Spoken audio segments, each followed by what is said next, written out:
Hello, my name is Benjamin Weeks. I've been working with Archer since 2012. Today I would like to share with you our experiences of running a gamified field trip for one of our projects. This term in grade 3, we have been exploring the very colourful world of Greek mythology as part of our writing project. In particular, we've been focusing on monsters and heroes and all of the adventures that happen around that. We are very lucky for this actually to be living in a city which has a really good archaeological museum. So the idea was to go there and make a field trip which could be related to our project. So we wanted to make the trip fun though and a bit different. So we decided to tell it as a story, make it a bit of an adventure for the kids, and it also becomes kind of a game for them in the process. By the time we went on this trip, the kids would have quite a good foundational, solid knowledge of mythology, and they were ready to analyse the displays in the museum. While exploring, the students were put in the middle of this adventure, as I said, and they had to complete certain tasks going from one room to another, so it was a bit like an escape room game in the end. At the Archaeological Museum, there is in fact a whole room dedicated just to mythology. In addition, right outside there's this very large sculpture garden which has a statue of the iconic Medusa who turns all who look at her to stone. The students' first job was to find this statue of the Medusa, and then as they come in front of it we tell them they're all turned to stone.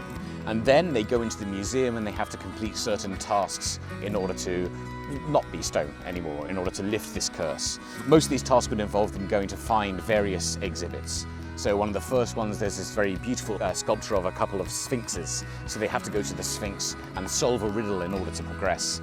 Later on, they have to go and find Heracles and help him complete one of his 12 tasks, one of the 12 impossible tasks which was set for him. And in the end, they have to go and defeat an invasion of giants. And again, all of these are completed using tasks from around the museum.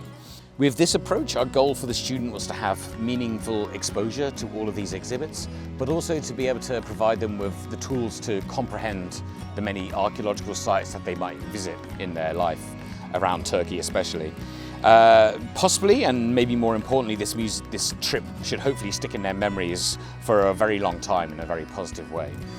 To prove whether they had a good time, maybe we should go and ask some of the students if they did actually have a good time or not.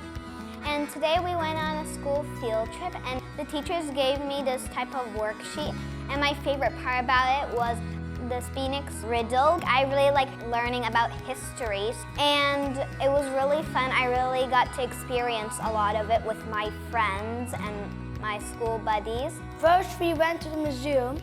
We needed to find a Medusa.